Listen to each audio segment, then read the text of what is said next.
Capítulo 3. Marco metodológico. Diseño operativo. Fase 1. Identificación de las propiedades a ser calculadas. Fase 2. Establecimiento del procedimiento de cálculo para las propiedades del gas natural. Fase 3. Presentar una hoja de Excel que permita determinar las condiciones pseudocríticas de un gas a las condiciones de operación mostrada, usando regla de las mezclas. Fase 4. Aplique algún método estadístico para comparar las condiciones pseudocríticas determinadas, al menos con 3 métodos. Analice y explique los resultados obtenidos. Fase 5. Aplique algún método estadístico para comparar el volumen de gas determinado, al menos con 3 ecuaciones de estado. Analice y explique los resultados obtenidos. Capítulo 4. Resultados. Resultados de la fase 1, identificación de las propiedades a ser calculadas. Para cumplir con esta fase, se va a presentar una hoja de Excel que permita determinar las condiciones pseudocríticas de un gas a las condiciones de operación mostradas. Se desarrollará el planteamiento teórico sobre condiciones críticas y pseudocríticas, que incluye el diagrama de fase y los diferentes métodos o ocasiones para determinar los mismos, conociendo o no la composición. Aplique algún método estadístico para comparar las condiciones pseudocríticas y el volumen de gas determinada, al menos con 3 métodos. Iniciamos con la transformación de las condiciones de operación. En este caso vamos a llevar la presión, el valor de presión manométrica absoluta y temperatura de grado Fahrenheit a grado Rankine, según se muestra en la pantalla. Fase 2. Establecimiento del procedimiento de cálculo para las propiedades del gas natural. Definición de las ecuaciones de estado, identificación de las correlaciones para el cálculo de las propiedades del gas natural, propuesta de procedimiento de cálculo, aplicar manualmente el procedimiento de cálculo. Iniciando con los cálculos, partimos con el cálculo del peso molecular. Este se obtiene a partir de una cromatografía de un gas, que se observa aquí en la tabla. Esta es su composición según la cromatografía. El peso molecular se obtiene mediante la sumatoria de la fracción molar de cada componente por su peso molecular. Según esto se obtiene un peso molecular de este gas de 20.1790 libras por libras mol. Fase 3. Una vez obtenido el peso molecular de este gas, procedemos al cálculo de la gravedad específica del gas.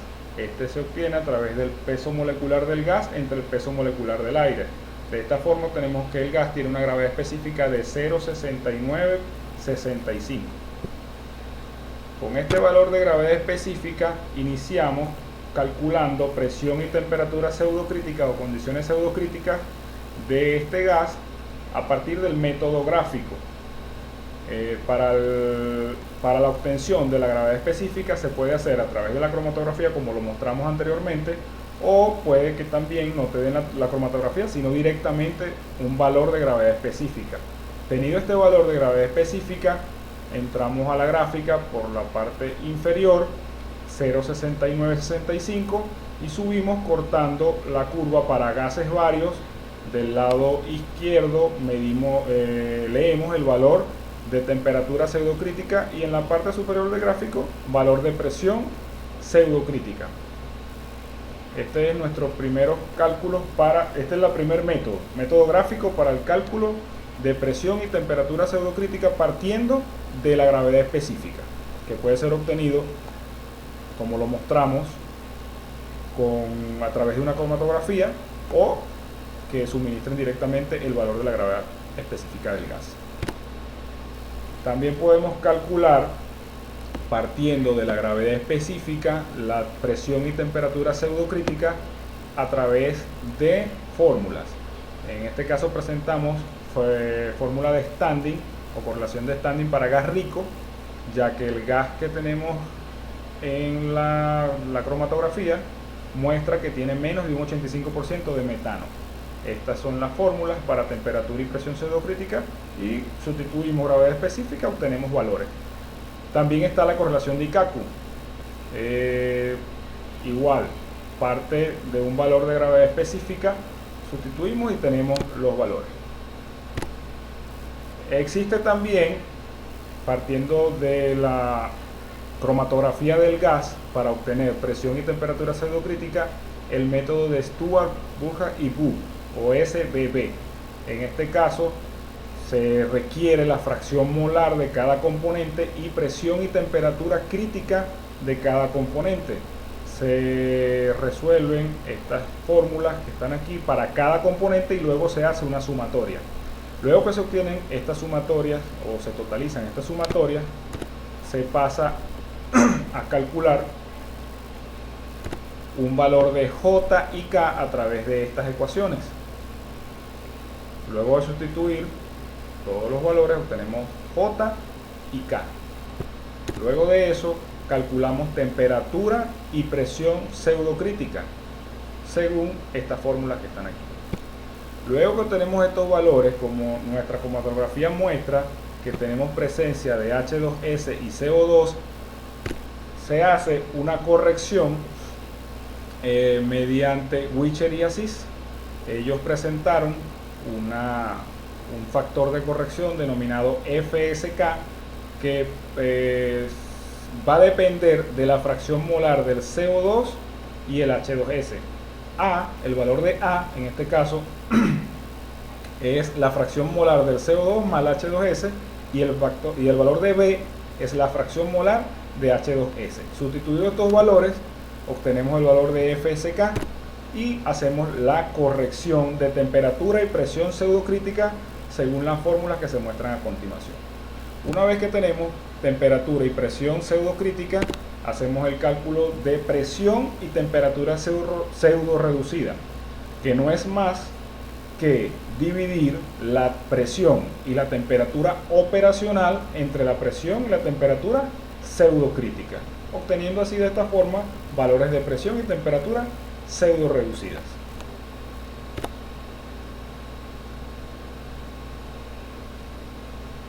Luego de tener por 4 métodos diferentes se obtuvo valores de temperatura y presión pseudocrítica.